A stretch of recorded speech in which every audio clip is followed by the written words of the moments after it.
नमस्ते सरस्वती देवे गौरवाणी प्रचारिणे निर्विशेष शून्यवादी पाश्चात्य देशतारिणे नमो महावदन्याय कृष्णप्रेमप्रदायते कृष्णाय कृष्णचैतन्य नाम्ने गौतुषे नमः।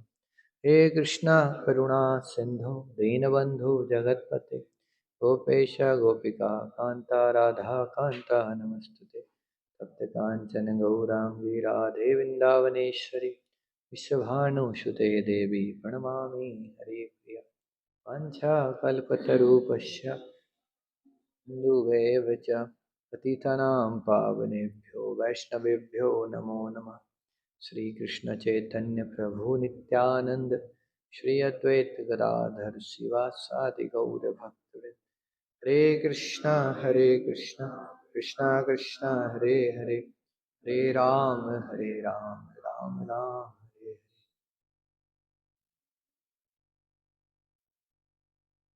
हरे कृष्णा।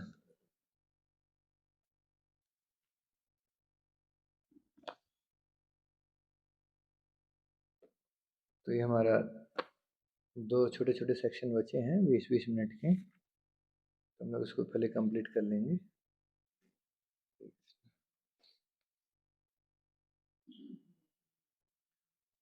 उसके बाद समय रहा तो बताएंगे कि रूपा जी की किताब कैसे पढ़नी होती है ना, हाउ टू रीड बुक्स। ठीक है, माला कर लो, जिसकी माला थोड़ी बच रही है आप माला कर लो आसान से, फिर करना किताब खोलना।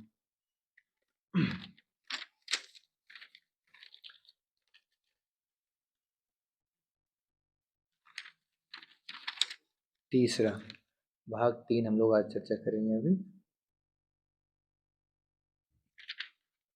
Page number 30।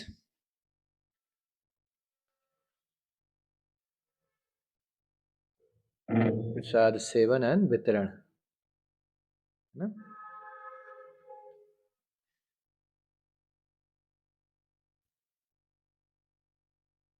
तो वैष्णव संस्कृति में प्रसाद सेवन एवं प्रसाद वितरण दोनों अत्यंत महत्वपूर्ण विषय हैं। जिस समय हम भोग बनाते हैं और अर्पित करते हैं उस समय की अपेक्षा उसे आदर पूर्वक वितरित एवं ग्रहण करते देख कृष्ण और गुरु अत्यंत प्रसन्न होते हैं। तो ये पहली बार ही हम लोग सुन रहे होंगे, प्रसाद को जब भक्त पाते हैं तो इसको देखने मात्र से गुरु प्रसन्न हो जाते हैं, अगर भक्त लोग बैठ के प्रसाद का आस्वादन करें एक साथ में। इसलिए चौथा वो अपनी मंगल आरती उसमें यही है, यश प्रसाद भगवत प्रसाद। जब गुरु देखते हैं कि शिष्य बैठ के भगवान का प्रसाद ले रहे हैं तो अत्यंत उन्हें हर्ष होता है और प्रसन्नता होती है, भगवान को भी प्रसन्न होती है कि सब मेरा प्रसाद खा रहे हैं। क्यों ऐसा होता है? क्योंकि उन्हें पता है कि अभी मुक्त हो जाएंगे, प्रसाद खा रहे हैं तो ये मुक्त हो जाएगा, तो इससे उन्हें आनंद होता है। तो प्रसाद का पाना, प्रसाद को आस्वादन करना और प्रसाद बांटना, ये दोनों ही विधि भक्ति के और अंगों के बराबर है। जैसे आप यहाँ बुक रीडिंग कर रहे हो या फिर माला जप कर रहे हो, उसी तरह प्रसाद पा रहे हो, इसमें कुछ ज्यादा अंतर नहीं है। उसको एक आध्यात्मिक कार्य है, आध्यात्मिक कार्य समझ के इसको करना चाहिए। तो समझ गए ना। इसलिए प्रसाद कभी कभी मंदिरों में जाके हम लोग नहीं लेते हैं, हम बोलते हैं छोड़ो प्रभु हम नहीं लेंगे, ऐसा नहीं करना चाहिए। हमें इसको वो नहीं समझना चाहिए कि जैसे बाहर घरों में खाना ना खाने जा रहे हैं, नहीं नहीं, ये भगवान की कृपा है जो हमें स्वीकार करना। भक्ति का एक भक्ति वृद्धि करने का एक तरीका है प्रसाद का, इसलिए जाके प्रसाद का आस्वादन करना चाहिए। इको उसका बंद कर दो, रिपीट डिलीट सब इको वाला button direct main switch echo वाला। तो क्या है ये? भक्ति का बड़ा बड़ा करने का तरीका है प्रसाद सेवन। इसलिए प्रसाद पे हमारे कई भजन हैं, कई वैष्णव भजन है, जैसे प्रसाद खा रहे हैं उसका ही गुणगान हो रहा, कैसे प्रसाद खा रहे हैं सारे भक्त, लाइन से बैठे हैं और पहले साग परोसी जा रही है, फिर अचार आ रहा है, फिर दाल आ रही है, सब मिला के अच्छे से उसका आस्वादन कर रहे हैं, जय हो, ऐसे वहां प्रसाद की चाय।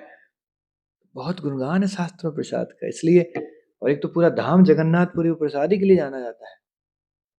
तो इसलिए प्रसाद सेवन और प्रसाद वितरण ये भक्ति में बहुत मदद करते हैं, खाना भी और बांटना भी। कि प्रसाद का आस्वादन खूब करना चाहिए, खूब मतलब जितना बांटा जा रहा है उतना, ये नहीं कि झगड़ा हो गया। तो जितना बांटा जा रहा है उतना अच्छे से आस्वादन करो। क्या सोचो, प्रसाद खा के मेरा मन भगवान में लग जाएगा। ठीक है। सर्वप्रथम एवं प्रमुख नियम यह है कि भक्तों को केवल प्रसाद अथवा अर्थात भगवान की कृष्ण को भक्ति भाव से अर्पित अन्न ही ग्रहण करना चाहिए। सबसे पहले तो नियम यही है कि कोशिश करें जो 16 माला तक पहुंच रहे हैं या तो धीमे धीमे केवल प्रसाद खाएंगे भगवान को भोग लगाकर धीमे धीमे। इधर उधर कुछ नहीं, समोसा चटनी पकौड़ा मोमोज कुछ नहीं, क्या होना चाहिए, केवल भोग लग के खाएं, इस कोशिश करें, है ना। अब प्रसाद क्या होता है, किसको प्रसाद बोलते हैं, भक्तों को। दूसरा नंबर, भक्तों को, भक्तों द्वारा बनाई गई वस्तु, भक्तों द्वारा भोग लगाया गया, भक्तों द्वारा परोसा गया ही प्रसाद बनाया जाता है। भक्त उसको बनाए, भक्त भोग लगाए और भक्त परोसें, तब वो तुम रियल प्रसाद बन के आता है। तीनों स्तर पर भक्त इन्वॉल्व, यहाँ तक कि एक तो बता रहे थे ऐसे कि भक्ति खेत में उगाए सब्जी को। भक्त के खेत की सब्जी भक्त के घर में भक्तों से खरीदी गई, नहीं नौकर खरीद के लाया, नहीं, भक्त ने उगाया, भक्त के दूसरा भक्त खरीद के लाया, तीसरे भक्त ने काटा, चौथे भक्त ने उसको भोग लगाया, पांचवें भक्त ने परोसा और छठवें भक्त ने खा लिया। 6 लोग लगते हैं कम से कम एक, तब वो प्रसाद बनता है। तो ऐसा मुश्किल हो जाता है, एटलीस्ट कम से कम बनाए और भोग लगा सकते हैं, वो अच्छा है ना, जहाँ से भी आ रहा जो भी आ रहा। बिल्कुल दूसरों द्वारा ग्रहण न करें। Chocolate, ice cream, chips, biscuit, bread, पाव जैसी बाजार वस्तुओं को घर में वर्जित करें। घर पर आए अतिथि को भी घर पर बनाएं गए पदार्थ तथा नींबू शरबत, फलों का रस जैसे प्राकृतिक चीजों को ही दें। ठीक है। अभी भक्त लोगों को भी आप बुला रहे हैं और बाहर से आपने बढ़िया समोसे मंगा दी, गरम गरम चटनी वाले, ऐसा नहीं करना चाहिए। अगर आप भक्तों को बुला रहे हैं तो घर पे ही कुछ अरेंज करें, नहीं तो फल फिर मिल्क वगैरह ला सकते, चटनी पकौड़े और प्रेम इतना है प्रभु जी से कि खाओ प्रभु जी, आप घर पे आए कुछ नहीं खाओ, समोसे खाओ चटनी खाओ, तो बेचारे खा भी नहीं पा रहे हैं, बता भी नहीं पा रहे हैं। ऐसे उलझन में मत डालो भक्तों को, घर पे अच्छे से बनाओ आप, है ना। अगर बुला रहे हैं तो और पहले ही पूछ लो क्या खाएंगे आप, उस हिसाब से, नहीं कुछ भी आप बना रहे हो शायद वो नहीं खाते हो वो चीज़, तो बाद में फिर मन खराब होता है। तो इनवाइट करके ये भी पूछना चाहिए, हम लोग पूछते हैं, आदर है कि आप क्या लेंगे प्रसाद में, बताएंगे कि आप इतना कुछ बना सकते हो ये सब चीज़ें, तो वो बनाइए, फिर उसमें बहुत ज़्यादा अपने मन से नहीं सोचने का है क्या बना सकते हैं ना। रात को दही मटर वगैरह नहीं खाना चाहिए, करिए विस्तार से पढ़ लेना आप, लेना उत्तम है। सात्विक आहार ठीक है, पढ़ लेना, तो डिटेल जो मैं छोड़ता जा रहा हूँ ना वो आपको घर पे स्टडी करने होते हैं, सेल्फ स्टडी। तो प्रसाद सेवन वितरण में आप हमने 2 दिन बताया करना।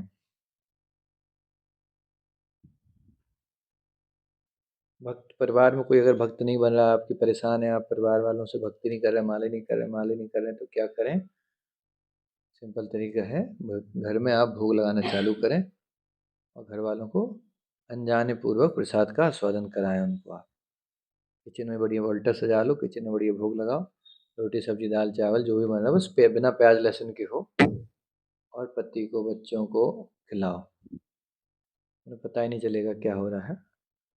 वो आप 6 महीने 4 महीने में फर्क देखना चालू हो जाएगा, अपने आप उनका मन कृष्ण की ओर लगने लगेगा, मंदिर आने लगेंगे, माला जपने लगेंगे, स्वाभाविक है, ही होता है। ठीक है ना। प्रसाद वितरण, यदि संभव हो तो दीक्षित भक्त ही प्रसाद का वितरण करें। वितरण करने वाले का मन शरीर आदतें वस्त्र स्वच्छ और शुद्ध होने चाहिए। वितरण के समय हो सके उच्च स्वर में बोलने को टालना चाहिए। बांटना किसको चाहिए, आइडली दीक्षित भक्तों को ही, जो 16 माला 4 नियम साफ सुथरा आचरण कंठी धारण करें उनको ही बांटना चाहिए। इसलिए मायापुर में चलोगे तो वहाँ देखो भक्त ही मोस्टली ज़्यादातर रहते हैं, कंठी वालों को बांटना जाता है, वही बांटते हैं वही बनाते भी हैं, ये नियम होता है ना। प्रसाद बांटने का क्रम, क्रम समझो भी क्या बांटना है। सबसे पहले पानी दीजिए आप, उसके बाद कटु सब्जी सुक्ता या साग से आरंभ करें, सुक्ता शौक, कटु करेला, सुक्ता शाक, ये कड़वी सब्जियां हैं, ये पहले खानी चाहिए। जैसे करेला बना है, पनीर बनी है, आलू मटर बना है, तो कौन सी पहले देंगे आप, करेला पहले दो। या सुक्ता है, सुक्ता बंगाली खट्टी सब्जी होती है, वो पहले दो, क्योंकि खट्टी सब्जी खाने से अंदर का डाइजेशन एकदम बढ़िया हो जाता है, उसके बाद फिर अच्छे खाओ आप, है ना।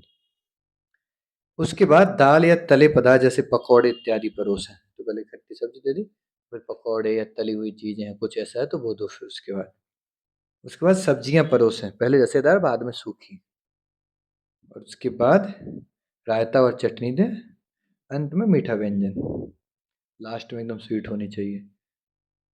चावल और चपाती आरंभ से अंत तक आवश्यकता अनुसार परोसें, यदि संभव हो तो चपाती गरम दें, गरम चपाती हो, और जैसी ज़रूरत हो उस हिसाब से दें उनको। प्रसाद ग्रहण करते समय जूठे हाथों से बर्तन को स्पर्श ना करें, दूसरों को परोसने के लिए कहें और वह स्वयं हाथ धोकर अपने लिए परोसें। प्रसाद रखा है, आप खा रहे हैं, कोई है नहीं, आप जूठे जूठे जाके एक रोटी और उठा लाए, वो नहीं होना चाहिए।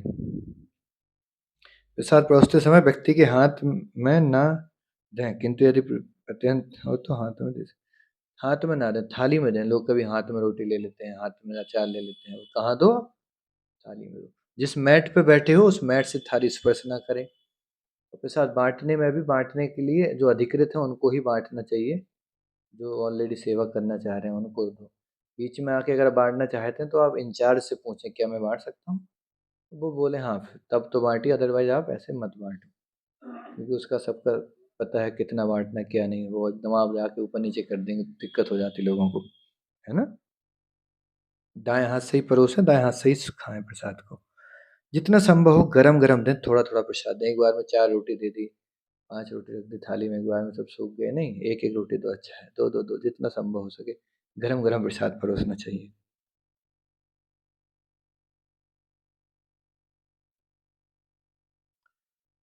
है ना। एक साथ बैठ के लाइन में प्रसाद खाना चाहिए। और प्रसाद के नियम क्या है, अगर वरिष्ठ भक्त बैठे हैं पहले तो वो शुरू करें, उसके बाद सबको खाना चाहिए। उनको बांटना भी पहले चाहिए और वो पहले शुरू करें, और उनको उठने तक सबको इंतजार करना चाहिए। 10 वक्त बैठे हैं, कोई वरिष्ठ हैं साथ में बैठे हैं, गुरुजन हैं, जब तक वो उठ नहीं रहे हैं आप सब बैठे रहिए अपनी जगह, भले ही आपका प्रसाद खत्म हो गया, बैठे रहिए। जब वो उठते हैं थाली लेके, फिर हम सबको उनके पीछे पीछे उठ के चलना चाहिए।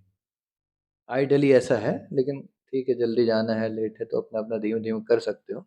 लेकिन अगर हम ऐसे कहीं यात्राओं में जा रहे हैं, कहीं जल्दी नहीं है, तो फिर साथ में सब बैठो और उसके बाद साथ में खाओ, वरिष्ठ उठें तब चलें, ठीक है। आइडियल स्टैंडर्ड्स हैं, बकाया समय परिस्थिति काल के हिसाब से देखा जा सकता है।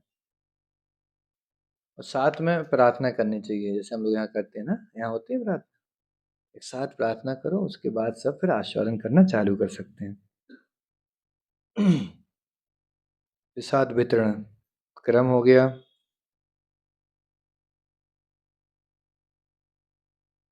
दाएं हाथ से ही परोसना है। छींक आना, जुकाम हो रहा है तो आप प्रसाद ना परोसें, बहुत ज़्यादा जुकाम है, खांसी आ रही बार बार, तो प्रसाद लेके वो सब जूठा हो जाता है ना, तो उसको ना परोसें, उस समय पीछे रहें, है ना।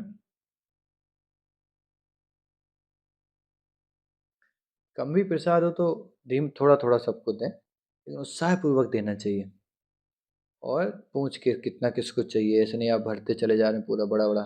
मायापुर में बड़ी समस्या आती है जब हम लोग जाते हैं, चावल खाने वाले हैं, हम लोगों को है नहीं आदत, एक बार में 1 कुंटल चावल एक थाली में डाल देते हैं, थोड़ा करते हो 1 कुंटल, और ज़्यादा कर दिया तो 5 कुंटल, तो बेचारे वक्त देख के याद है तो बीमार हो जाते हैं, इतना कैसे खाएं, छोड़ सकते नहीं आप, है ना।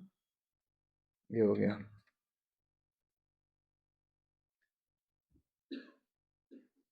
गुरुजन है, वरिष्ठ हैं, तो उनका जूठ है ना, में उनके जूठे भी हम खा सकते हैं, गुरु की थाली में कुछ छूट जाता है, वो महा महा उचित उच्छिष्ट बन जाता है, तो उसको ग्रहण करना चाहिए। हालांकि महान वैष्णव हो, दीक्षा गुरु हो या प्रभुपाद जी जैसे आचार्य हो, शुद्ध भक्त हो, उनका ही करना चाहिए हमें। तो उनके जूठे में बहुत शक्ति होती है, थोड़ा बहुत उनकी थाली में बच जाता है तो उसको ये नहीं उठा के डस्टबिन में फेंक दिया बच गया, वो हमें महाप्रसाद रूप में चुपचाप उसको लेके एकांत में उसको ग्रहण करना चाहिए, है ना। उससे बहुत कृपा मिलती है, शक्ति मिलती है। प्रसाद थाली उठाने से पहले जो जगह आप खाए हो वहां पर गिर गया है कुछ कण, उनको उठाओ, थाली में रख लो। संभव तो हाथ से थोड़ा साफ करो फिर जाओ थाली धोने के लिए, क्योंकि दूसरा व्यक्ति आएगा तो साफ जगह मिलनी चाहिए, ये नहीं कि आप पूरा गंदगी फैला के चले गए। आप उठने से पहले वो जगह पूरी साफ हो जाए, या फिर आप अकेले ही हैं, आपने कहीं ऐसी साफ जगह लिया प्रसाद, तो फिर आप हाथ धोने के बाद पोंछा ला के उस जगह को साफ करो, फिर आप आगे बढ़ जाओ। ऐसे अकेले आपको दोपहर में प्रसाद लेना है घर में कहीं, जिस जगह बैठ के आप ले रहे हैं नीचे, वहाँ फिर पोंछा लगाना चाहिए उठने, जिससे वो स्थान पवित्र हो जाए। रूम में किसी प्रसाद ले रहे हैं आप, या बरामदा में ले रहे हैं, अकेले हैं, बाद में आए, जल्दी ले रहे हो, आपको उठने के बाद वो जगह तुरंत पहुँचे, क्योंकि कंटेमिनेटेड हो जाता है। जहाँ जूठा प्रसाद लिया वो जगह दूषित हो गया, अभी वहाँ माला नहीं कर सकते, कोई बुक नहीं पढ़ सकते, तुरंत पोंछा लगाओ आप। सेम सोने का ये, दिन में आप कहीं सो रहे हैं ज़मीन पे कहीं, हालाँकि ज़मीन पे नहीं सोते होंगे सब लोग, लेकिन उठने के बाद वहाँ पोंछा लगाओ उस जगह को। मंदिर में सोते हैं खास तौर से हम लोग जो है, तो उस जगह को साफ करते रहना चाहिए। वितरण समझ गए? सीक्वेंस में चलना चाहिए, लाइन से चलना चाहिए, बहुत तेज-तेज नहीं चलना चाहिए। सब्जी, सब्जी, सब्जी। चाय, चाय, चाय, चाय, चाय, चाय, चाय। माइक बंद है ना वहाँ? हैं? तो ऐसे नहीं चिल्ला रहे हैं, आलू, आलू, पोड़ी, पोड़ी, पोड़ी, रोटी, रोटी, रोटी, रोटी। शोर नहीं मचाना, बुद्धि से देखते चले जाओ किसको ज़रूरत होगी, आराम से चलते जाओ। चपाती प्रसाद या आलू प्रसाद बोले, है ना? धीमे-धीमे जाना, बहुत ज़्यादा शोर नहीं। यहाँ कभी-कभी बढ़ता है एकदम, सब्जी मंडी से मच जाती है। दे दनादन, दे दनादन। आलू ले आओ, आलू। अरे सब्जी पहुँचाओ सब्जी, अरे पूड़ी पहुँचाओ, बैठे हैं भाई साहब। अरे रायता तो पहुँचा दो भैया, सुबह से बैठे हैं। ऐसे सब्जी मंडी नहीं करना है। बाँटने वाला मैनेजर की ज़िम्मेदारी है कि वो देखे ध्यान से सब चीज़ें पहुँच रही कि नहीं। तो एक मैनेजर हो, बकाया 4 लोग बाँटने वाले हों, वो नज़र रख रहा है, क्या कम हो रहा है वो भेजे जाओ, सब्जी ले जाओ आराम से। इस पूरे मतलब इतनी शांति से प्रसाद सेवन और वितरण हो रहा है कि पता ही नहीं चल रहा क्या चल रहा है। दैट इज़ आइडियल स्टैंडर्ड वैष्णव, शोर शराबा नहीं। और मैनेजर को देखना है, इंचार्ज जो है प्रसाद बांटना, उसको देखना है, पूरी कम हो रही है, जाओ पूरी लेके जाओ बेटा, पूरी लेके जा रहा हूँ आराम से, कुछ पूरी लेंगे हल्का सा स्मूथ, क्योंकि एक सेवा हो रही है वैष्णव, प्रसाद वितरण करना है। अब खाना क्या है, एक सेवा भी है, पर प्रसाद पाना, तो उस सेवा को बहुत आराम से करो, प्यार से, शोर शराबा धक्का मुक्की, है ना, वो नहीं करना है। समझ में आएगा वितरण? प्रसाद सेवन, प्रसाद सेवन करने से पहले हाथ पैर को धोएं अच्छी तरह से, जूते ना पहने, स्वस्थ स्थान पर बैठें, योग्य प्रार्थनाओं का उच्चारण करें, कीर्तन सुनना नहीं चाहिए, ये भी याद रखो। अभी जब लंबे समय तो कोई बैठ के प्रसाद पा रहे तो क्या करें आप? कीर्तन सुने। क्या करें? कीर्तन लगा दिया आपने, कीर्तन चल रहा है और आप प्रसाद सब पा रहे हैं सारे भक्त, धीमी मधुर आवाज में कीर्तन, प्रसाद चला कीर्तन। तो याद रखो आप लोग, केयर टेकर लोग, जो भक्त यहाँ बांटने वाले इंचार्ज हो, प्रसाद हो रहा है शनिवार के बाद रविवार के बाद, थोड़ा सा कीर्तन चलते रहना चाहिए मंत्र सुनने, तो मन लगता रहता है प्रसाद पाते समय, है ना? बात नहीं होनी चाहिए।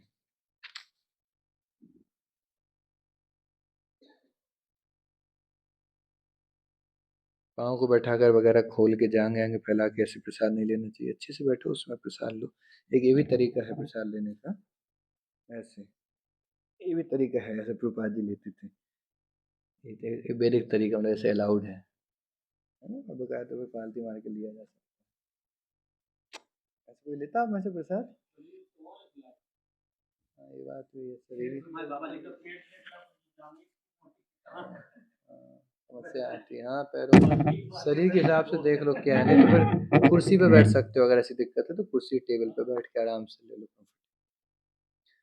बट प्रभुपाद जी के यहाँ प्रसाद लेते हुए नहीं ना, बनाते हुए हैं, वैसे बढ़िया लेते हैं मस्त एकदम।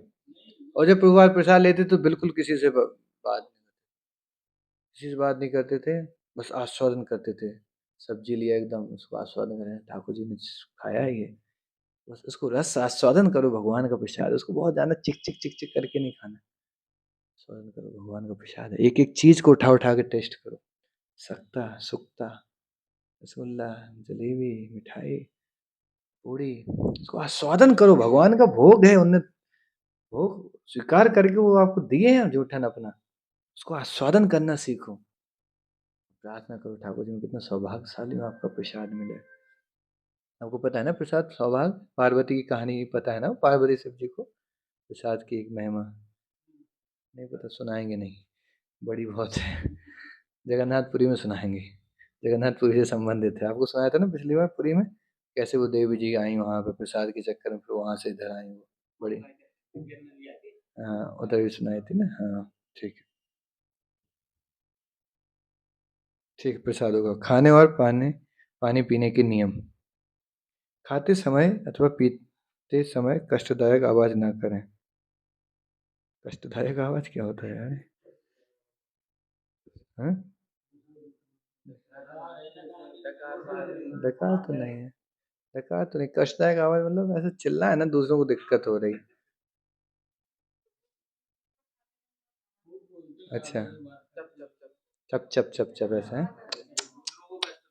ये ऐसी आवाज ना करें।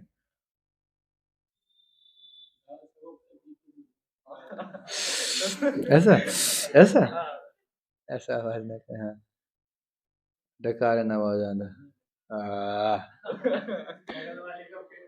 बेचारे को बगल वालों की चिंता है ना। हम्म। दाहिने हाथ की उंगलियों से प्रसाद तोड़ना चाहिए, कोशिश करें बाएं हाथ को बिल्कुल भी टच ना करें, बिल्कुल टच नहीं करना बाएं हाथ को, है ना। आदत है तो पीछे ऐसे बांध लो उसको, अब प्रसाद पाओ। वो अच्छा नहीं है, एक हाथ से इस्तेमाल करो आप, है ना।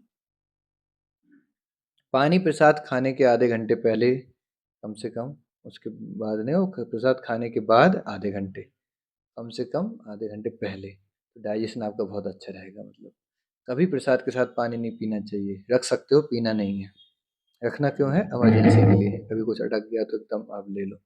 पानी रखने में, पानी में चंद्रमा का वास होता है तो शांति आती है, तो शांति से खा सको इसलिए पानी रख लो। मन शांत रहता है खाते समय, लेकिन पीना नहीं है उसको। ठीक है, ये बहुत अच्छी आदत है, आपका डाइजेशन बहुत अच्छा हो जाएगा। कभी आप प्रसाद लेने के बाद तुरंत पानी मत पियो। कुछ प्रसाद लेते लेते 1 आध लीटर 2 लीटर पानी पी जाते हैं, दैट इज नॉट गुड। पूरा आपने खिचड़ी कर दी, अभी पचेगा ही नहीं अंदर, फ्लोट कर रहा है वो अंदर, अभी वो क्रश नहीं हो रहा है वो। बिल्कुल मत पियो। पहले पी लो, आधे घंटे पहले। आपको पता है 9 बजे प्रसाद लेना, 8:30 पौने 8:30 सवा 8 पे आप बढ़िया 1 गिलास पानी पी लिए, अब सीधा प्रसाद ले रहे हो। फिर आधे घंटे कम से कम, नहीं तो 40 मिनट 45 मिनट 1 घंटा भी चले, कम से कम आधे घंटे बाद हल्का पानी। और फिर 2-3 घंटे तक थोड़ा थोड़ा पानी पीना है, क्योंकि शरीर पानी मांगता है फिर। प्रसाद की मात्रा ये बहुत आवश्यक है। प्रसाद की मात्रा शास्त्रों में बोला गया है, प्रसाद उतना लें जितना आप लेते हैं उसका 50%। आधा प्रसाद लेना चाहिए जितना आप खा सकते हो, जितना आप खा सकते हैं कैपेसिटी उसका आधा आधा लेना चाहिए। कैसे पता चलेगा आप कितना खा सकते हो, उसका आधा लेना।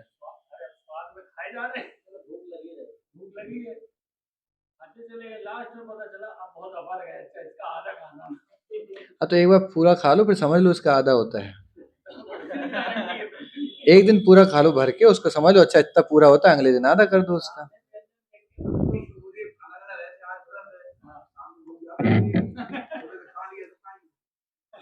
तो बोला समझ लो, आधा प्रसाद खाओ, आधा खाली रखो हवा के लिए, आधा पानी के लिए, तो बहुत अच्छा डाइजेस्ट, सर्कुलेशन बहुत अच्छा होता है। हम्म। प्रसाद के बाद शक्ति आनी चाहिए, एनर्जी आनी चाहिए। ये नहीं कि अब आलस आ रहा, आलस आ रहा मतलब ज्यादा हो गया वो। खाते ही बताइए क्या करना है सेवा, तब तो अच्छा है, नहीं तो आलस। जीवा के संतुष्टि के लिए नहीं खाना चाहिए, मात्रा कम होनी चाहिए। उठने के पहले सब लाइन से बैठे हैं, जब उठ रहे हैं तो ध्वनि करनी चाहिए। कौन सी ध्वनि होनी चाहिए? जय जय श्री राधे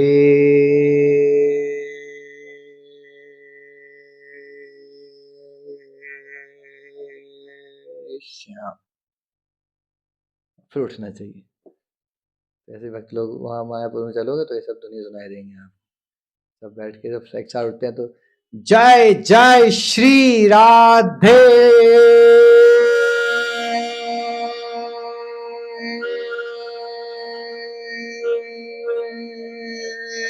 श्याम, प्रणाम करके फिर उठेंगे सारे लेके, है ना। देव ध्वनि होनी चाहिए, घर पे ना करने लगना ध्वनि। तो कर सकते हो, अच्छा ही भी अच्छा है। उठने के बाद थाली धोएं, थाली को आगे पीछे दोनों धोएं। प्लास्टिक के, अगर उसमें आप स्टील की थाली में खा रहे हैं, आगे और पीछे भी धोएं। थाली धोना कैसे होता है? सबसे पहले जो बचा है थोड़ा वो डस्टबिन में डालें, उसके बाद सीधा नल के सामने डायरेक्ट लगाएं, तो उसमें जो ऊपर क्या बोलते हैं जो बचा हुआ, शकरन, शकरन नहीं, थाली में शकरन नहीं, हाँ कुछ बचते हैं वो धुल जाए, उसके बाद फिर वो उठाएं धोने वाला ब्रश, क्या बोलते हैं उसको, स्क्रबर। फिर उसके बाद वो उठाएं, फिर लगाएं, क्योंकि आप डायरेक्ट लगाओगे तो उसकी गंदगी स्क्रब में लगे, आप वो दूसरी थाली में जाएगी। वो जूठा हो रहा है। तो पहले डायरेक्ट पार्टिकल से साफ किया, फिर स्क्रब से साफ करके स्क्रबर को साफ करके वहाँ रख दिया, दूसरे लोग अब इस्तेमाल करेंगे। फिर थाली साफ करके आगे पीछे, फिर आप जाके उल्टी थाली रखो जहाँ भी रखना, पानी भर के नहीं रखना उसमें, उल्टा करके जहाँ भी रखना है, स्टैंड है तो स्टैंड में, इस तरह से करना है। क्लियर? बड़े नियम है ना इसका, अच्छा है लेकिन ये, ठीक है। आराम या अत्यधिक प्रसाद के तुरंत बाद आराम या अत्यधिक मेहनत नहीं करें। बहुत ज़्यादा मेहनत नहीं, आराम भी नहीं करना है, थोड़ा हल्के टहल सकते हैं, खड़े हो सकते हैं, बैठ के कुछ कर सकते हैं, सोना नहीं है और मेहनत भी नहीं करनी। ठीक है, ये प्रसाद हो गया। भक्तों के साथ संबंध भाग 4, इसको पढ़ लेना, प्रसाद बहुत विस्तार से है उसमें। भक्तों के 3 स्तर होते हैं, तो भक्तों के 3 स्तर होते हैं जनरली, कनिष्ठ, मध्यम, उत्तम। तो ये अनुशीलन का आपका जब बीएस में आ जाओगे आप, तो पहला टॉपिक यही है, 3 टाइप्स ऑफ डिवोटीज, तो उस समय डिटेल में लेंगे। दूसरा, आध्यात्मिक गुरु से व्यवहार, ये पॉइंट याद रख लें थोड़ा, गुरुओं से व्यवहार कैसा होना चाहिए। सभी को प्रामाणिक होना चाहिए, आज्ञाकारी प्रवृत्ति युक्त एवं नम्र होकर गुरु की सेवा करनी चाहिए। गुरु की आज्ञा को स्वयं का प्राण जीवन समझना चाहिए। प्राण से भी प्रिय हमें गुरु की आज्ञा होनी चाहिए। अगर गुरु को आदेश देते हैं ऐसा करिए, तो हमें जीवन से ज़्यादा प्रिय होना चाहिए। चाहे जीवन छूट जाए लेकिन वो आज्ञा नहीं छूटनी चाहिए। कितना बड़ा पॉइंट है ना ये। तो गुरु की आज्ञा को प्राण से भी प्रिय मानो। Life and soul, the instruction of the spiritual master should be the life and soul of a disciple. शिष्य का शरीर और जीवन गुरु की आज्ञा होनी चाहिए, इतना गंभीर शिष्य होना चाहिए। गुरु की उपस्थिति में उनकी आज्ञा के बिना दूसरों को आदेश ना दें। गुरु खड़े हैं, आप दूसरों को ज्ञान बांट लो, ऐसा कर लो तुम्हारा भला हो जाएगा, आप किसी गुरु खड़े हैं ना, उनको बोलने दो। आपको आज्ञा नहीं देनी चाहिए, ना किसी को ज्ञान बांटना चाहिए, ना सलाह देनी चाहिए। वरिष्ठ कोई खड़े हैं, उनके सामने हम दूसरों को सलाह देने लगे, सवाल का जवाब देने लगे, वो नहीं करना है। ठीक है। गुरु के जीवित होते हुए शिष्य स्वीकार ना करें। अगर गुरु जिंदा है आपके, तो आपको गुरु नहीं बनना चाहिए। शिष्य मतलब दीक्षा नहीं देना चाहिए, नियम है शास्त्रों का। गुरु के जाने के बाद फिर परंपरा चालू करते हैं नीचे वाला गुरु शिष्य। गुरु को अपने गुरु बंधु द्वारा दीक्षित शिष्यों को पुनः दीक्षा नहीं देनी चाहिए। हाँ, तो एक बार प्रमाणिक गुरु से कोई दीक्षा लिया है तो दूसरा फिर गुरु उसको दीक्षा ना दे, अच्छा है वो। गुरु की आज्ञा का केवल पालन करें, उन्हें उल्टे प्रश्न ना करें। उनके मन का सही आशय हमें मालूम है, ऐसा विचार करके गुरु के उपदेशों का कदापि उल्लंघन ना करें। तुम्हें पता है गुरु जी का क्या मन में चल रहा है, उनके मन को पढ़ने का प्रयास ना करें। आदेशों को सुने कानों से, अपनी बुद्धि से उनके मन में प्रवेश ना करें। या आपकी बुद्धि का स्तर और उनके सोचने का स्तर में बहुत अंतर है, तो आपकी बुद्धि कभी भी उनके विचारों तक नहीं जा सकती। आपके कान अगर उनके आदेशों तक पहुंच गए तो ये सौभाग्यवान है। या उनके आदेश आपके कानों तक पहुंच गए तो उसको स्वीकार करके आगे बढ़े। मन ग्रंथ ऐसा हो रहा है, ऐसा हो रहा, शायद इसलिए सोचा होगा, शायद ये बोलना चाह रहे थे, उतना दिमाग लगाने की जरूरत नहीं है, क्योंकि इतनी बुद्धि अगर होती तो हम गुरु ही हो गए होते, शिष्य न बनते। सही बात है।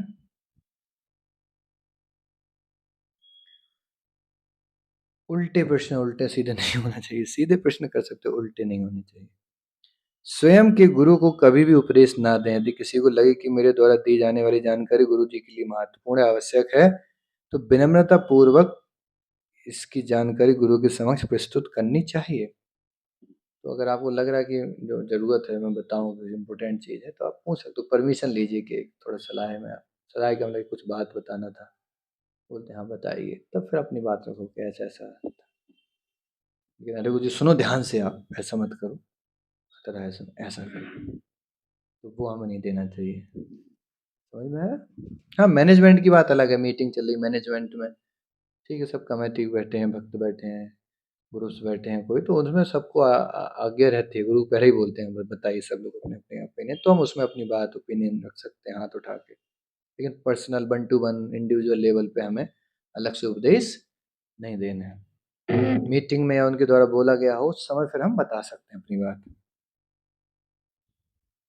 किसी को भी अपनी योग्यता गुरु के समक्ष दिखाने का प्रयास नहीं करना चाहिए, अपितु सदा विनम्र भाव से रहना चाहिए। बहुत जाने से लोग बोल रहे हैं गुरु के सामने, और मतलब दिखा रहे हैं कि हमको अच्छा जानकारी है, उसकी आवश्यकता नहीं है। आपको जानकारी हो सकती है, समर्पण आपका उनसे कम होगा 100%, तभी वो गुरु है, तुम चेला हो। तो हो सकता है श्लोक ज्यादा याद हो सकता है तुम अच्छा बोलते हो, अच्छा गाते हो, लेकिन भक्ति में उनसे पीछे हो, ये क्लियर है। तो इसलिए हमें विनम्र रहना चाहिए। तो भगवान को भक्ति ज्यादा प्रिय है। टैलेंट, एक्सपर्टीज आपका, होशियार, हुनर आपका कोई पसंद नहीं करता। तो हुनर है आपके अंदर, गुरु को मान लो कोई गुरु इंग्लिश नहीं आते हैं लेकिन शिष्य धड़ धड़ इंग्लिश बोलते हैं, इसका मतलब ये नहीं कि आप गुरु आपसे कमजोर हो गए, नहीं। कोई गुरु हो सकते बहुत ज़्यादा शास्त्रों में निपुण ना हो, मतलब बहुत वेद न पढ़े हो, आप सब पढ़ के आ गए हो, तो इसका मतलब नहीं आप टैलेंटेड हो गए। कोई गुरु हो सकता है छोटे से सिंपल हो, एकदम विनम्र हो बहुत, आप बहुत तेज तराक हो, तो इसका मतलब नहीं कि आप एक्सपर्ट हो गए। विनम्र रहना चाहिए गुरु के सामने। किसी को भी गुरु के साथ वाद विवाद नहीं करना चाहिए। वाद विवाद, क्वेश्चन आंसर, जबरदस्ती का आर्गुमेंट, वो नहीं करना चाहिए। अपनी बात रखिए, फिर समझिए उनका क्या कहना है, उस हिसाब से फिर आगे बढ़िए।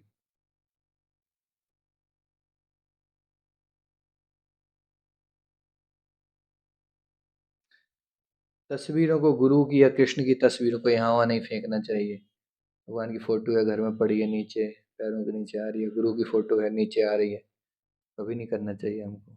सुरक्षित रखनी चाहिए एकदम पूजनीय स्थान पे, क्योंकि दोनों पूजनीय होते हैं। क्लियर हो गया?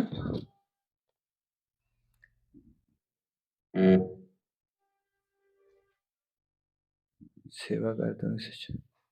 आध्यात्मिक गुरु की सेवा का अर्थ है उनके शिष्यों की सेवा। आखिरी लाइन ये कौन बता सकता है? ये इसका क्या मतलब है? दूसरे की आखिरी लाइन, आध्यात्मिक गुरु की सेवा का अर्थ है उनके शिष्यों की सेवा, इसका मतलब क्या है?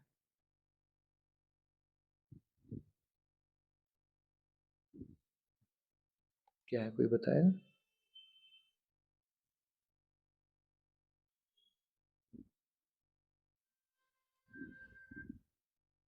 ये लाइन अजीब है ना थोड़ा, क्या मतलब है इसका?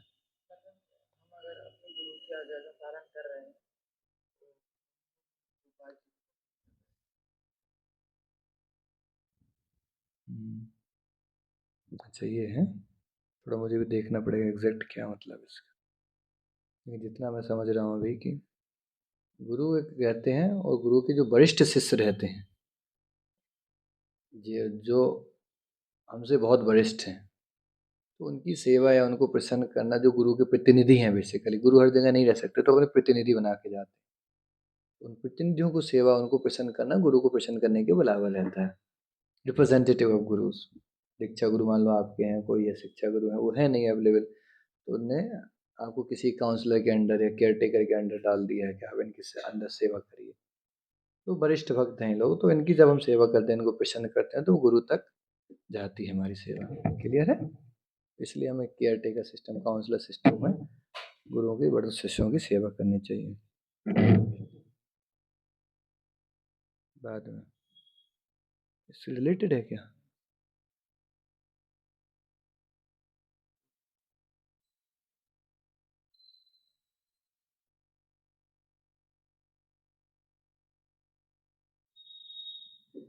बाद में करेंगे। वरिष्ठ वैष्णवों के साथ व्यवहार, वरिष्ठ वैष्णव को एक्चुअली गुरु मानना चाहिए हमें, जैसे बोला था तो बड़े भाई को पिता के तुल्य मानते हैं घर में, ऐसा होता है ना।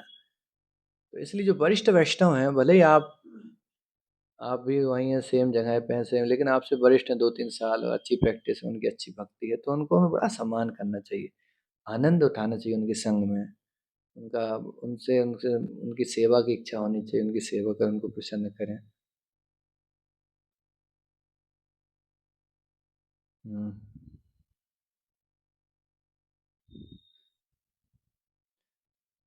तो प्रणाम का आपको पता ना, प्रणाम जब कैसे करते हैं, पहली बार दिन में जब भी हम मिलते हैं, तो एक चीज़ और मैं बताना भूला था उस दिन, कि आप जब मंदिर आते हैं तो वहाँ प्रणाम करते हैं सबको। उसके बाद लेकिन जो वरिष्ठ शिष्य बैठे हैं, उनको हमें उनके पास जाके सामने से उनको प्रणाम करना है। केवल वहाँ किया, प्रभुपाद जी किया और बैठ गया आके बगल में, ऐसा अच्छा नहीं है। वहाँ किया, फिर आके प्रभुपाद जी को किया, या अगर वो पहले बैठे हैं तो पहले उनको किया, फिर आके प्रभुपाद जी को, या फिर वहाँ से आगे प्रभुपाद जी को कर लिया, तो वहाँ कोई वरिष्ठ शिष्य बैठ के, भक्त बैठ के जप कर रहा है, बैठे हैं, पढ़ रहे हैं, तो फिर उनको जाके आप पास में उनको प्रणाम किए, पंचांग प्रणाम, वैष्णव प्रणाम। तो आपने कॉमन कर दिया मंदिर हॉल में, सबको आपने जनरल घुसते ही सबको प्रणाम किया, फिर आप प्रभुपाद जी को किए। लेकिन फिर वरिष्ठ भक्त बैठे हैं, कोई गुरुजन बैठे हैं, तो आपस में फिर एक दूसरे को, या फिर दोस्त भी कोई क्यों ना बैठा हो, साथ का भक्त है आपका, इक्वल है, उसको भी हमें आके फिर उसको प्रणाम करना है, वांछा प्रभु जी प्रणाम, पहली बार मिल रहा हो ना, बराबर के हैं, कोई जूनियर भी क्यों ना है, उसको प्रणाम करना चाहिए। तो आपस में एक दूसरे को प्रणाम ऑफर करें, माताएं आपस में एक दूसरे को करें, ऐसे एक माता जी बैठे, दूसरे आई, वहाँ किया, उनको किया, पास में जाकर उन माता जी के एकदम पास, वांछा कल्पतरू माता जी उनको प्रणाम करेंगी, फिर आपस में एक दूसरे को प्रणाम करें, सम्मान दें, बहुत अच्छे से संबंध बहुत अच्छे होते हैं, है ना। वरिष्ठ हैं तो जरूर करें हम, और कुछ साथ वाले हैं तो उनको भी हमें एक दूसरे को प्रणाम अर्पण करना चाहिए। या वहीं सीढ़ियों के पास मिल गए, बाहर खड़े हैं, आते ही आप एक दूसरे को प्रणाम करो, फिर अंदर आओ, तो उससे बहुत संबंध अच्छे हो जाते हैं, बराबर का है, कोई जूनियर भी क्यों नहीं है, तब भी हमें सबको एक दूसरे को प्रणाम करें तो अच्छा रहेगा। जितने मिलते चले जाएं, दिन में पहली बार एटलीस्ट मिलें, और गुरुजन है, सन्यासी हैं कोई, तो जब भी दिन में मिले उनको प्रणाम कर सकते हैं, दीक्षा गुरु है तो जब भी मिले, ऐसा बोला जाता है दिन में 10 बार आप टकरा रहे हो 10 बार दंडवत करो। सन्यासी हैं, दिन में 10 बार मिल रहे हैं, 10 बार दंडवत करना। लेकिन आम भक्त हैं, जनरल हैं, तो दिन में एक बार अगर कर लिया झुक के, फिर दोबारा मिल रहे, दोपहर में मान लो फिर आके मिले, तो केवल हरे कृष्णा बोल सकते हैं उनको, क्योंकि सुबह हम लोगों ने प्रणाम कर लिया था, लेकिन एटलीस्ट एक बार हमें, और दोपहर में केवल आ रहे हो तो फिर दोपहर में सब प्रणाम करो, फिर सबको जितने भी मिल रहा है, क्योंकि पहली बार मिल रहा है ना दोपहर में सबसे, आप उस दिन तो फिर सबसे फिर झुक के उस दिन प्रणाम करना है। हाँ, मैंने बोला ना कि जब वो कर रहे हैं तो फिर आप आराम से कर लो साइड से प्रणाम अपना, वो आंख बंद करे करें तो अच्छा है, आपका तो प्रणाम हो गया, और वो खोले हैं तब भी अच्छा है, वो अब जैसे करें वो उनकी इच्छा, लेकिन आप साइड से कर लो, एकदम एकदम सामने आके जो नहीं, फिर थोड़ा दूर जाके प्रणाम कर लो, दूर से अच्छा रहेगा। गुरु भाई बहनों से व्यवहार है, तो गुरु भाइयों को प्रभु जी बोलते हैं, दूसरे जो भक्त हैं उनको क्या बोलते हैं हम, प्रभु जी, है ना। एक दूसरे को प्रभु जी, नाम नहीं लेना चाहिए, ए अभिषेक, ए राघव, ए, हैं? नाम प्रभु जी बोलना चाहिए, प्रभु। एटलीस्ट सोलह माला करने लगा कोई, नियम पे आ गया है, कंठी धारण कर ली है, तब तो बिल्कुल प्रभु जी बोले हैं। वैसे भी कोई,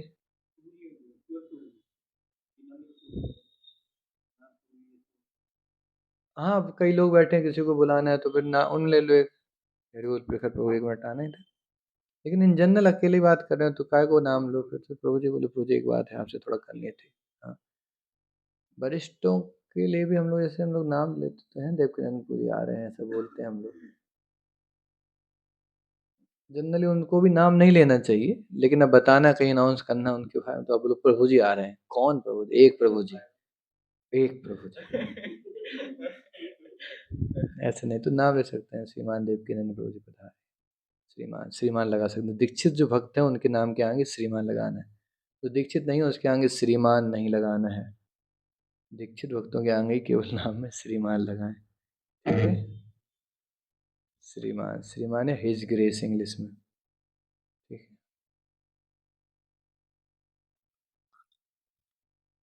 गुरु बहनों को माता बोले, एक दूसरे को माता,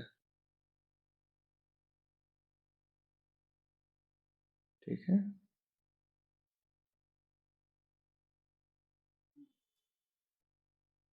समक्ष कक्ष के हैं उनको, समक्ष हैं, इक्वल हैं, उनको उनके साथ मित्रता का व्यवहार हो, वरिष्ठों के साथ सम्मान, इक्वल के साथ मित्रता, और जूनियर के साथ स्नेह दया का भाव हो।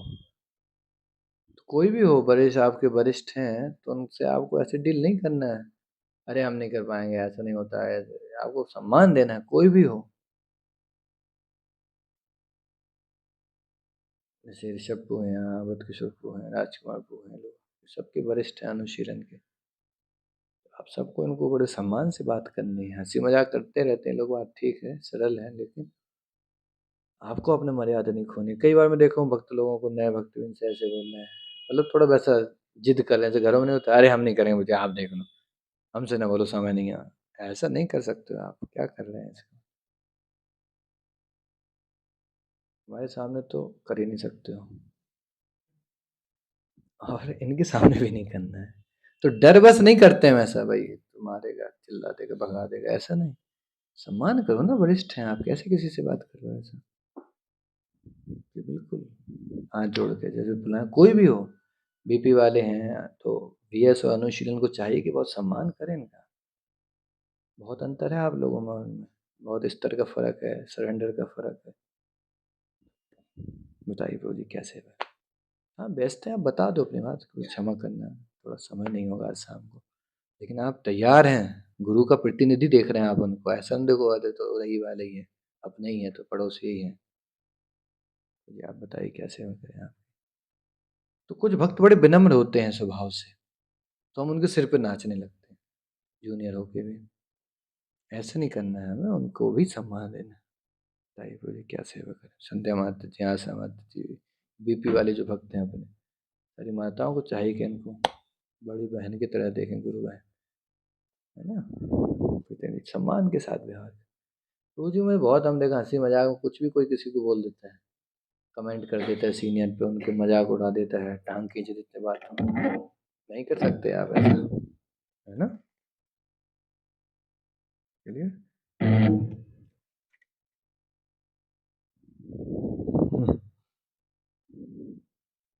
दूसरों को प्रणाम करते हैं तो कौन सा मंत्र बोलते हैं? अच्छा बता। कई बार मैं देखो भक्त लोग यहाँ आते हैं, प्रणाम करते हैं वहाँ गेट पे, काफी देर तक प्रणाम करते हैं, झुके ही रहते हैं। ये मंत्र है केवल वांछा कल्प, ये तो बहुत 5 सेकंड का मंत्र है, 4-5 सेकंड, उतना करिए, आप आगे बढ़िए। हाँ, नहीं तो बोला गया क्लास में कि बजा के अंदर आए, नहीं नॉक करके आना, ये नियम है, किसी में पहली क्लास में बताया गया था कि मंदिर में आए तो नॉक करके आए, थोड़ा सा, बहुत जान नहीं, पूरा हिल गया, एल्यूमिनियम बाहर आ गया, कांच वाला, बोला हम क्या करें, बोले आप ही बोले थे ठोक, हम ठोक दिए। ऐसा नहीं करना है, जरा सा लिटिल नॉक, हल्का सा आपको।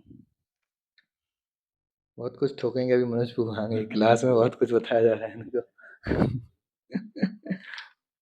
ठीक है। वैष्णव संबोधन 5वां, शिला प्रभुपाद जी को कृष्ण कृपा मूर्ति संबोधन कर सकते हैं। कृष्ण कृपा मूर्ति संबोधन करे, गुरु भाई सन्यासियों को परम पूजनीय, सन्यासियों और गुरुओं को परम पूजनीय और भक्तों को श्रीमान। अंत समझो आप, दीक्षित भक्त हैं श्रीमान, हिज ग्रेस, नीलमणि कृष्ण प्रभु, हिज ग्रेस प्रेमानंद। सन्यासी हैं हिज होलीनेस, परम पूज्य भक्ति आश्रय वैष्णव स्वामी महाराज, परम पूज्य हलदर स्वामी महाराज, ये सन्यासी परम पूज्य, मतलब हिज होलीनेस, इंग्लिश में हिज ग्रेस। और प्रभुपाद जी हैं हिज डिवाइन ग्रेस, कृष्ण कृपा मूर्ति, उनमें डिवाइन शब्द प्रभुपाद जी के लिए यूज किया जाएगा इस कॉन में केवल, और किसी को डिवाइन नहीं लगा सकते, केवल प्रभुपाद जी के लिए हिज डिवाइन ग्रेस। इसी भक्ति वेदांत तो स्वामी शिला प्रभुपाद, ठीक है? या फिर कृष्ण कृपा मूर्ति अभय चंद्रानंद भक्ति वेदांत तो स्वामी शिला प्रभुपाद, डिवाइन ग्रेस। क्लियर है? 3 स्तर, डिवाइस नहीं डिवाइन, डिवाइन मतलब दिव्य, दिव्य श्रीमान, कृष्ण कृपा मूर्ति, हिज डिवाइन ग्रेस, इसका मतलब यही तो है, कृष्ण कृपा, कृष्ण की कृपा के मूर्ति पात्र हैं, साक्षात मूर्ति है डिवाइन ग्रेस। कृष्ण कृपा मूर्ति हिंदी में लिखो सीधा, कृष्ण कृपा मूर्ति स्वामी प्रभुपाद। हालांकि हर बार हम प्रभुपाद जी का नाम नहीं लेते हैं, हर बार की कृष्ण कृपा मूर्ति, ये पुस्तक लोग किसकी है? कृष्ण कृपा मूर्ति स्वामी शीला प्रभुपाद जी महाराज, नहीं प्रभुपाद जी। प्रभुपाद एक बहुत प्रेम का शब्द है, प्रभुपाद जो अमेरिकन वेस्टर्न भक्तों ने चुन लिया था। प्रभुपाद जी ने 3 शब्द बोले थे कि तुम मुझे स्वामी बोल सकते हो, तुम मुझे प्रभुपाद बोल सकते हो, तुम मुझे आचार्य बोल सकते हो। तो गोविंद दासी माता ने, गोविंद दासी माता जी उनकी यंग डिसेबल थी, 19 साल की, बोले call you Prabhupada, it's very sweet name, that's all right. तो उसने फिर प्रभुपाद वहां से चुना था, वो प्रभुपाद हो गया। पहले स्वामी जी बोलते थे प्रभुपाद जी को, एक साल स्वामी जी आ रहे हैं, स्वामी जी, फिर प्रभुपाद उनने सेलेक्ट किया, तो बहुत अच्छा नाम सेलेक्ट किया ना Prabhupada, very loving, lot of devotion. समझ में आ गए? ब्रह्मचारियों के नाम के बाद ब्रह्मचारी संज्ञा होनी चाहिए, जैसे कृष्णदास ब्रह्मचारी, है ना? तो ये ऑफिशियल होता है, हम लोग जनरली ऐसा नहीं बोलते, हम लोग प्रभु बोल देते हैं। लेकिन ऑफिशियल अगर कहीं रजिस्टर में कहीं डॉक्यूमेंट्री होती है इस्कॉन की, तो वो उसके नाम के आगे कृष्णदास ब्रह्मचारी, ये ब्रह्मचारी है ना। गृहस्थों को अधिकारी बोला जाता है, सन्यासी को महाराज। ये पीछे बताया नाम के पीछे क्या लगाना है, आगे समझ गए? डिवाइन ग्रेस, हिज ग्रेस और सीधा नाम हिज होलीनेस, तीन। पीछे क्या लगाना होता है? सन्यासी को क्या बोला गया? महाराज या स्वामी। ब्रह्मचारियों के पीछे ब्रह्मचारी, गृहस्थों के पीछे अधिकारी, है ना। ओके, सन्यासी को स्वामी या गोस्वामी या महाराज। गुरु बंधु के नाम का आरंभ श्रीमान शब्द से करें, दीक्षित भक्त श्रीमान, श्रीमान, ठीक है। अन्य भक्त, हमें उन्हें सम्मान देना चाहिए, परंतु निम्नलिखित प्रकार के भक्तों को किसी की भी संग नहीं करना चाहिए। लिखित प्रकार के भक्तों से किसी को भी संग नहीं। अब भक्तों में अभी देखो किनका संग नहीं करना है हमें। भक्तों में भक्त है, 16 वाला कदाचार नहीं है, लेकिन किससे बचना होगा? खराब या संशय पीड़ित चरित्र का व्यक्ति।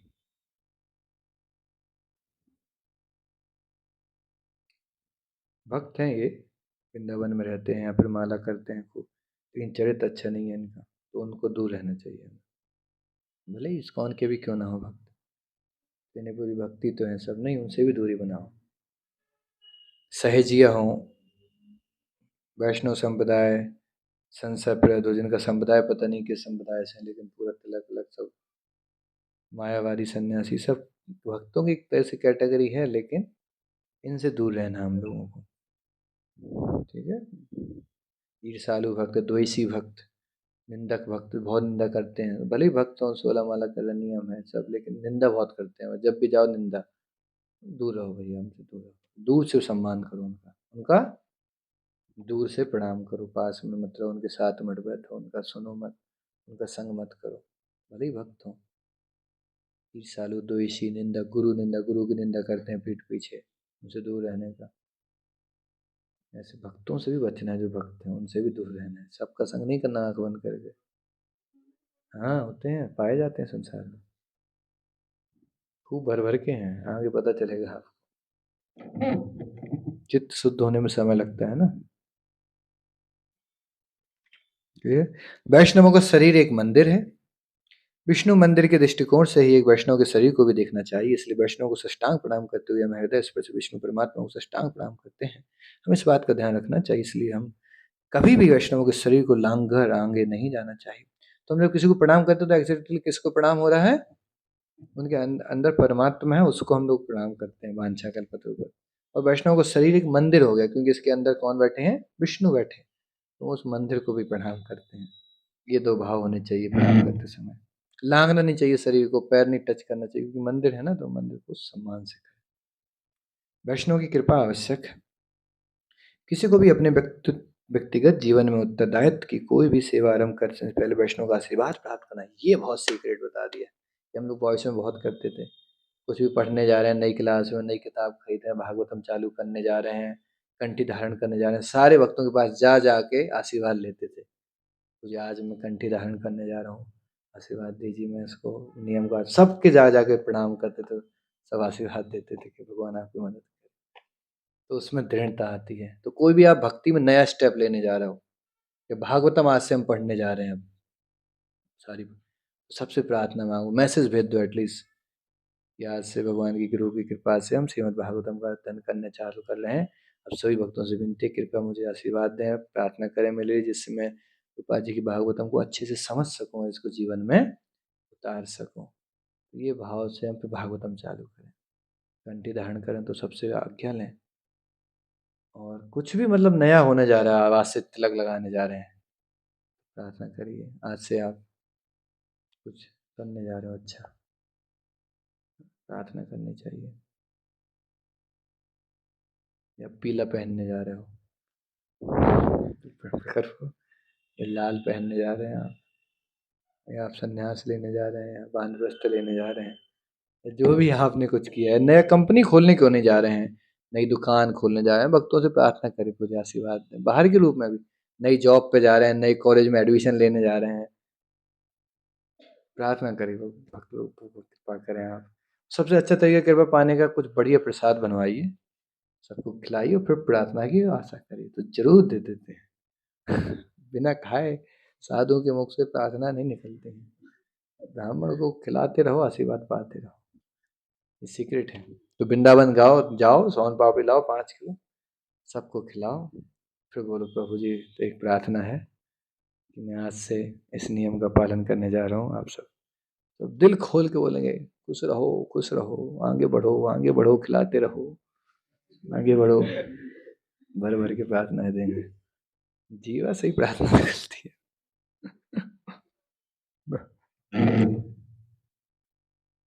सदा आभार होना चाहिए इन सब भक्तों की कृपा से हम जी रहे हैं, इनकी कृपा से हम आगे बढ़ रहे हैं।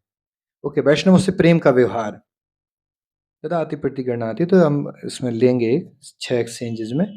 उपहार दें, भक्तों को गिफ्ट दें जन्मदिन पे, और इन जनरल भी गिफ्ट देना चाहिए, इसमें लिखा आ गया।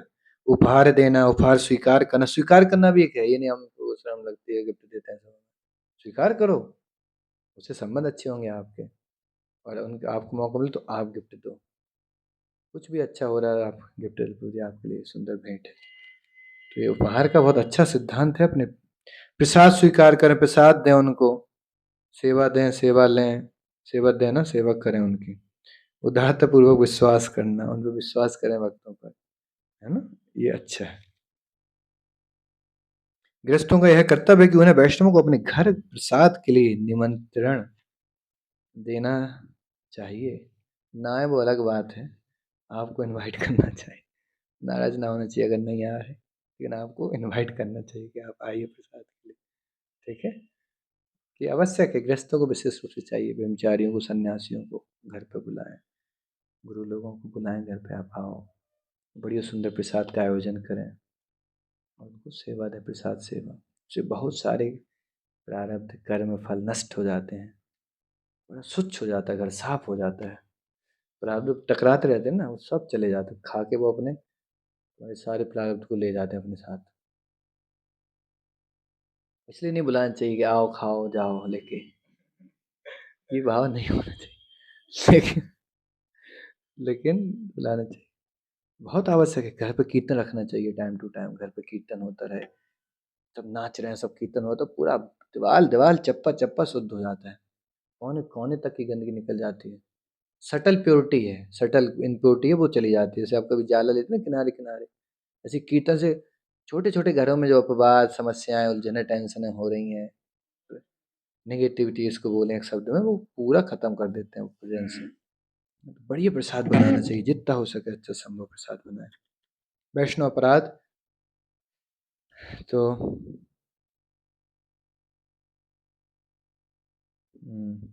तो वैष्णव अपराध है,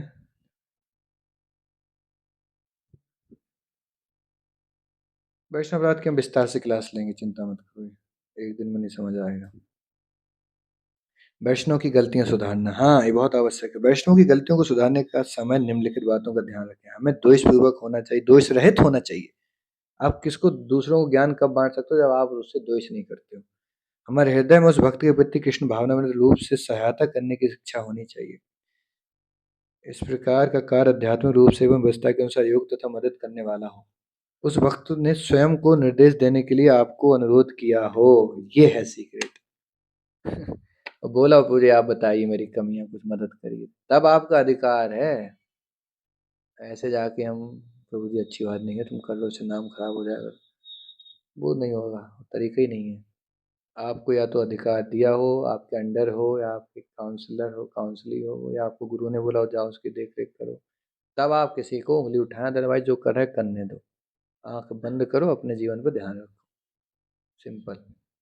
बहुत सही तरीका है, नहीं उलझना किसी के जीवन में, वो बहुत बड़ा एक बहुत बड़ा प्रोजेक्ट है। इतनी बड़ी समस्या है उसके जीवन में, आप कहाँ तक घुसोगे, तो गुरु को डील करने दो। हाँ, आपको बहुत कष्ट हो रहा है किसी की कुछ कमी से, कुछ उल्टे सीधे हरकतों से, तो आप गुरु को बस एक बार इन्फॉर्म कर दो, बिना उसके जलस के कि मुझे एक बस बात बताई, तो वैसा ऐसा हो रहा है, आप देख लो, आप फ्री अपना काम से। समझ में आ रहा है? अधिकार हो तभी किसी पे उंगली उठाइए, अदरवाइज आपका अधिकार नहीं है किसी को टोकने का, रोकने का, छेड़ने का। ठीक है।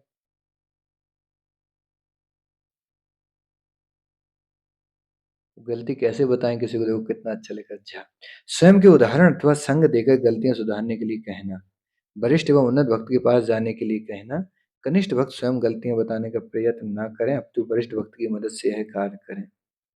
तो आप खुद को बता सकते हो, यार हम भी ऐसा करते थे लेकिन पता है हमने ऐसा किया, प्रभु जी बताए थे तो आराम आ गया, आप भी चाहो भला। एक ये तरीका है। दूसरा, वरिष्ठ के पास लेके चलो। आपको कोई आके रो रहा, प्रभु जी बताया ऐसा ऐसा करते हैं हम, हमसे ये हो जाता है, हम पी लेते हैं बीच बीच में। आप खुद वो दो पीता तुम चार लगा देते हो, तो क्या आप ज्ञान बांट रहे हो? तो उसको बोलो यार वरिष्ठ प्रभु जी के पास जाओ, हमसे नहीं होगा। हमें अपने अपना स्तर से ऊपर आप उससे हो नहीं हो तब तक हमें नहीं बताना चाहिए। माता जी माला नहीं हो रही है, बताइए कैसे करूँ, रात में 10 बज जाते हैं, माता जी 10 बजे चालू करती है। अब सुधार रही, सुबह करना चाहिए ब्रह्म मुहूर्त में, बहुत इंपॉर्टेंट, प्रभु जी ने बताया सुन। क्या मन लगता है, इस्कॉन में ज्ञान बहुत हो जाता है जल्दी जल्दी, एप्लीकेशन में समय लग जाता है, वो 6 महीने तक उतर ही ना रहा। और बोले प्रभु जी मंगल आरती नहीं आ पा रहे माता जी, आ पा रहे हो? चालू माता जी 6 महीने से नहीं आई है। तो ऐसा ज्ञान नहीं होना चाहिए, आप अच्छा नहीं है। किसी को पता ही नहीं है क्योंकि वो नहीं आया कभी, माता जी भी को कैसे पता उसको आ रही नहीं आ रही। तो ऐसे हमें ज्ञान उतना दो जितनी आप हो जिस स्तर पर, जबरदस्ती का ज्ञान मत। हाँ, हंसेगा वो बाद में। पता क्यों वो बाद में हंसेगा, हमको ज्ञान दे रहे थे 4 दिन से नहीं आया। नहीं होगा, होता है इसलिए नहीं देना। और जो वैष्णव की गलती सुधारी जा रही है उसको कैसे लेना चाहिए, भगवान की कृपा है, हमको बता रहा है हमारी कमी, प्रभु जी ये कोई वक्त, क्या धन्यवाद आपने मुझे बताया तो सही, पता ही नहीं था मैं क्या चल रहा है। आपको इस भाव से लेना है, अगर कोई आपको कमी दे रहा है, देने वालों को इस भाव से लेना कि देना नहीं है। ठीक है। माताओं स्त्रियों से व्यवहार ये हो गया हमारा, अपमान ना करें, द्वेष ना करें, पास भी ना रहें, दूर भी ना रहें, बहुत सम्मान के साथ उनसे व्यवहार करें। ब्रह्मचारी को चाहिए कि प्रत्येक स्त्री को माता के रूप में देखें। गृहस्थ अपनी पत्नी के अतिरिक्त प्रत्येक स्त्री को माता का समान देखें। मातृवत प्रदारेशु। ब्रह्मचारी केवल महत्वपूर्ण भक्ति सेवा के कार्यों हेतु ही माताओं के संपर्क में रहें, इससे अधिक नहीं। जितना दूरी हो उसको बनाइए। There are price of every glance that fall on the woman's body. You have to pay. Hindi नहीं बताएंगे इसकी, लेकिन आप इंग्लिश समझ आए ना, समझो तुम।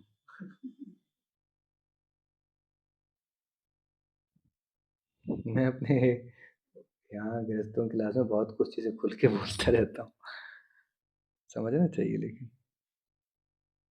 अतिथियों से व्यवहार,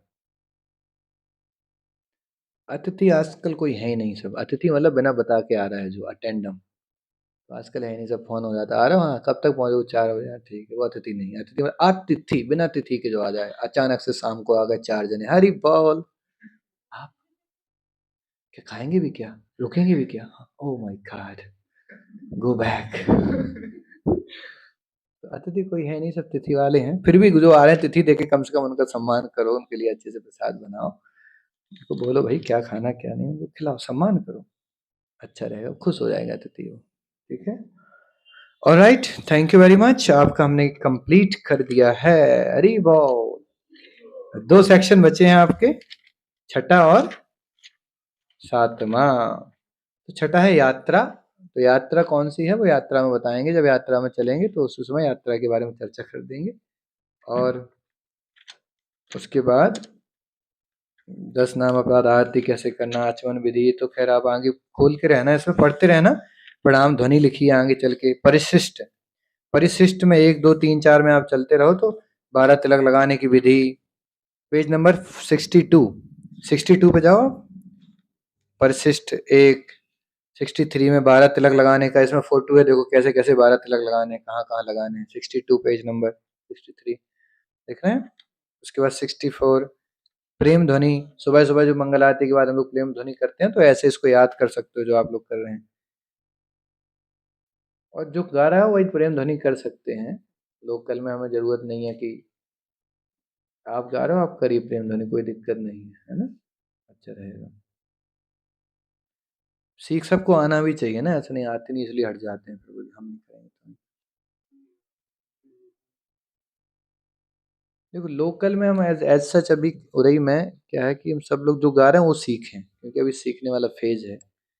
अच्छा है, बाहर से कोई आ रहा है, कानपुर से कोई भक्त है या कोई वरिष्ठ है अवेलेबल, तो ठीक है उनको बोलो, लेकिन हम लोग जब आपस में कर रहे हैं तो आपस में तो अच्छा है, आप खुद ही करें तो अच्छा होगा, है ना? सीखना भी तो पड़ेगा उसके लिए। भोग अर्पण करना ये लिखा है पेज नंबर 65 में, मंत्र कैसे भोग करना, एक बार किसको 3 बार इसको, है ना? बोलो हरि पुजारी को कमाओ बेटा यहाँ से फटाफट। करो करो प्रार्थना, प्रसाद प्रार्थना, महाप्रसादे गोविंदे, ये परिशिष्ट फॉर्म है, इसको याद करना है सबको, है ना? परिशिष्ट पंच तत्व मंत्र है, ये पता है। अतिथि सेवा मंदिर या घर, ये विशेष रूप से इसमें दे रखा है। 10 नाम अपराध, तो ये पढ़ते रहना थोड़ा थोड़ा। आरती मंदिर में सदैव आरती करें, चामर मोर पंख, ये डिटेल में आगे आएगा आपका VS और VP में स्तर पे आता है ये, ठीक है। और 8वां गृहस्थ आश्रम, ये बहुत अच्छा है। मैं कभी दिया नहीं हूँ किसी को क्लास ये, लेकिन देखता हूँ कि इसको तैयार करना चाहिए।